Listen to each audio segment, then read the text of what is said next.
So welcome, Dr. Bob Dutch. Thank you for being with us on the Ojai Day of Peace 2020 with the UN theme of Shaping Peace Together. For me, Dr. Bob is a warrior of the heart. He cares, he takes action. He's a front runner in transforming the world to the better, far beyond Ojai and California. So a warm welcome, Dr. Bob. Thank you, Bob. I'm going to just read your bio so everyone has a little broader sense. Dr. Dodge is a family practice physician in Ventura, California, with more than 30 years of experience in disarmament advocacy. He is the president of Physicians for Social Responsibility, Los Angeles, and co-chair of the Nuclear Abolition Committee for their national board. Dr. Dodge played an active role in the successful passage of the United Nations Treaty on the Prohibition of Nuclear Weapons and helped organize the U.S.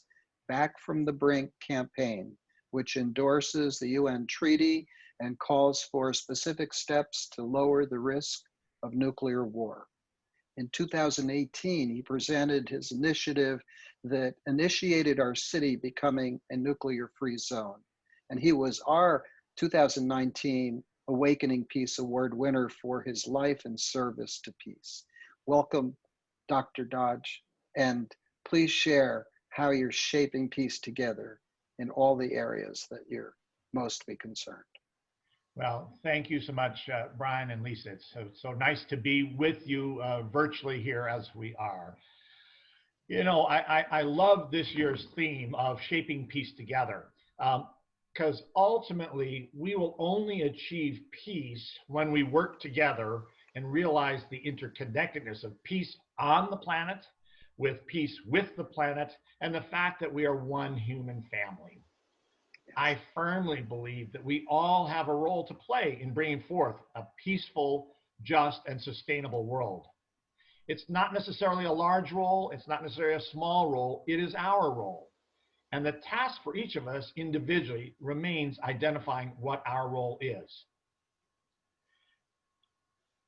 My personal peace approach regarding our current pandemic, systemic racism, economic, political, and climate change is that I think it's essential to draw the connection to each of these issues. We live in a country that has committed two great wrongs: slavery and dropping of the nuclear bombs. We live in a country with a long-standing systemic and institutionalized racism, and now find ourselves in a warming, resource-depleting world, which leads to more conflict, and we are armed with over 13,000 nuclear weapons. Fortunately, the world is awakening to the humanitarian consequences of the potential use of these weapons. That gives me hope. Today, there's much that gives me hope with the awakening that's happening around this country and around the world to both the intersection and connectedness of each of these issues. From the Black Lives Matter movement to the Sunrise Green New Deal movement, people are making the connection. They are speaking out and taking a stand. Regarding nuclear weapons, which is our greatest momentary existential threat, the international community is working to ratify the Treaty on the Prohibition of Nuclear Weapons. This is put forth in 2017 at the United Nations. And currently there are 44 nations that have ratified this. Now, treaties internationally go into force when 50 nations have ratified them. We anticipate that that 50th nation will ratify this year, 2020, the 75th year commemorating Hiroshima and Nagasaki. And 90 days later, that treaty will go into force, making nuclear weapons, like every other weapon of mass destruction, illegal to own, to develop, to fund, to threaten to use, to stockpile, to transfer. So the 9 nuclear nations that will continue to have them will now be stigmatized internationally. Here in the United States, there's a rapidly growing grassroots movement called Back from the Brink, the call to prevent nuclear war. And I'm going to say right out, anybody who listens to this presentation who has not gone on and endorsed that movement, preventnuclearwar.org, please do so. It is essential. We are looking for individuals, cities like Ojai, states like California, and communities, non-government organizations, etc. Currently, there are 343 organizations and NGOs who have endorsed the call. In addition, we have 47 municipalities. Ojai was number 2. And now cities have followed Ojai's lead because we sort of set the template and endorsed this call. And there have been 6 state legislative bodies that have actually gone on, with California being the largest state and first state in the nation to back from the brink. Very briefly, Back from the Brink endorses the Treaty on the Prohibition of Nuclear Weapons and calls on our government to lead an international effort to bring that treaty to fruition. It also calls on basically our government to renounce the option of using nuclear weapons first. It ends the sole and unchecked authority of any president, the current or any future, of initiating nuclear war individually or unilaterally. Also, it takes our weapons off hair trigger alert. And finally, it urges us to stop the insane $1.7 trillion build out of our nuclear weapons arsenals over the next 30 years, robbing our communities. So this has been the largest nuclear abolition movement in the United States since the freeze movement, so many of us are aware of, from the 1980s. I encourage anyone who has not endorsed the campaign to do so. It gives me great hope to see the communities come together and recognizing the connection between social justice, environmental justice, and peace. And ultimately, when the people lead, the leaders will follow. I will say one question that had come up about nuclear free zones. We are a nuclear free zone in Ojai, which is wonderful. And that doesn't mean we're not going to house nuclear weapons. We're going to not build nuclear weapons. That's obvious. Ojai is not a place we're building or stockpiling or installing them. It is a statement of intent. It is a statement of understanding to the rest of the world that we do not support the effort to build and threaten nuclear weapons. It is an effort to say we do not want our city, our municipality, our retirement funds to be invested in companies and organizations that actually build, fund, and develop nuclear weapons. So it's a major statement for the rest of the world to see. And I'm so proud to be with you all and in Ojai, which is really leading a national and international effort. Thank you. Wow. So Bob, we'll post the website address for Back from the Brink. Yeah.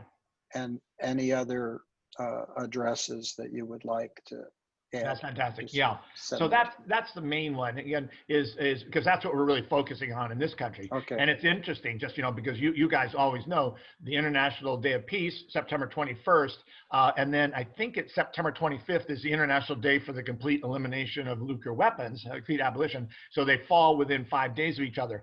It's very interesting because I am working with the international organization, and there are many countries that lined up and want to be that 50th nation. And we're actually saying, cool it, slow down. This is interesting. We actually don't want it to happen on September 25th because what would happen is it will go into effect on Christmas Day. And we think for years to come, that's going to lose. So we actually are encouraging, we can't control the other countries, and we love the fact that they're enthusiastic and they're ready to do, but we really want it to actually go into effect about a week later. We'd like to go in the early part of the year to celebrate the new year with the final treaty passage and trying to treaty going into force. So it's kind of an exciting time, but we're kind of like, hold off, yeah. But it will happen soon, which is, it's tremendous. So yeah. It's very exciting, very exciting. Yeah. Who would think that 2020, which has been so horrific, I know, all across the world, would have something so hopeful for the future of humanity. Yeah.